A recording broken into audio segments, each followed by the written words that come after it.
Hey, how y'all doing? Rashad the Great. So yesterday's message, if you haven't watched yesterday's message, please go back. It's about how to be in top 1% by Christmas.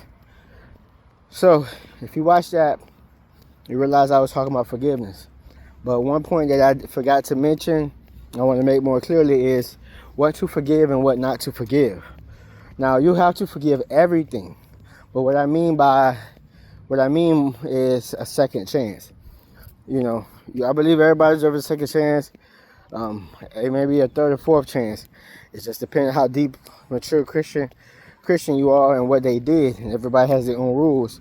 You know, if you do something criminal or something super disrespectful, then, you know, you might not have to get a second or third chance. But God's given us many chances.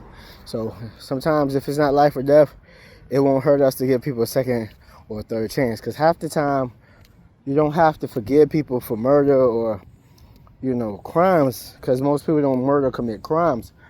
You know what I'm saying?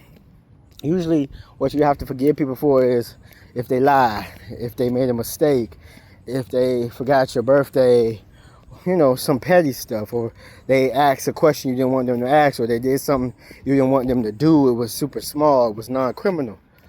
Those are the things we usually have to look out for. It's the small things that stop people from giving people chances or getting to know people or giving people opportunities. Racism, classism, all the other isms. I mean, that's crazy. You know, it's not even a big thing. It's some things we can't control, but yet we judge people on them. And we all gotta get better about judging people.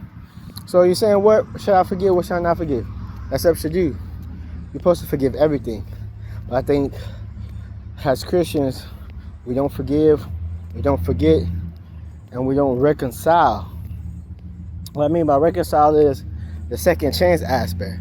Forgiveness is free, but it's going to cost you something for reconciliation. Reconciliation is going to cost you something.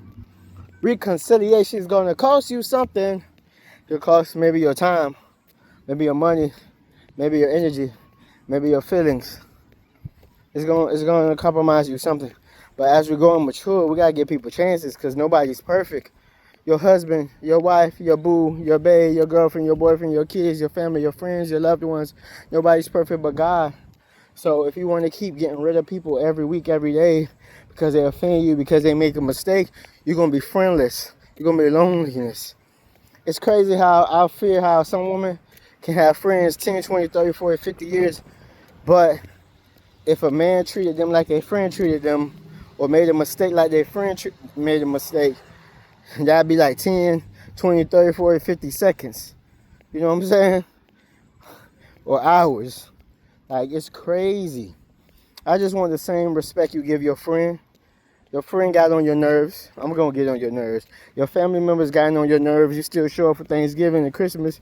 You know, you still get through it usually. Family's drama. You don't kill yourself from the family usually.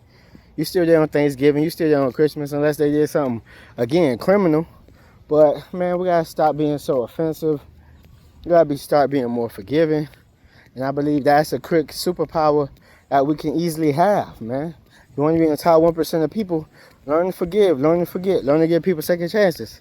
Because this is the most easily offended, the most cancel culture, the most cut off generation I have ever seen. And like the Bible says, every generation wax worse and worse.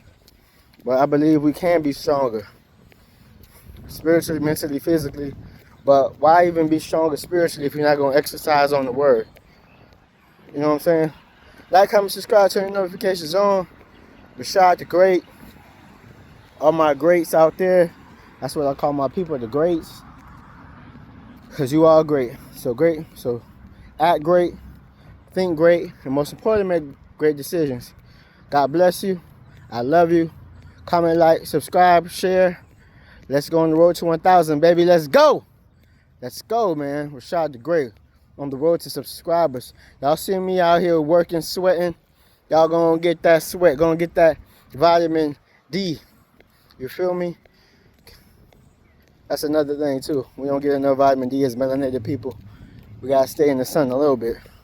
We gotta be there all out day, but 1 to 2 hours is good for you. It helps with the melatonin and the sleep regulation cycle. But anyways, Be more forgiving. Stop being immature. You ain't perfect. Nobody perfect. The person you marry or choose not to marry is not going to be perfect. Your family, friends, and loved ones is not perfect either. You're not perfect. Nobody's perfect but Jesus. We get back to this workout. All right, y'all have a great day. Let's go, baby.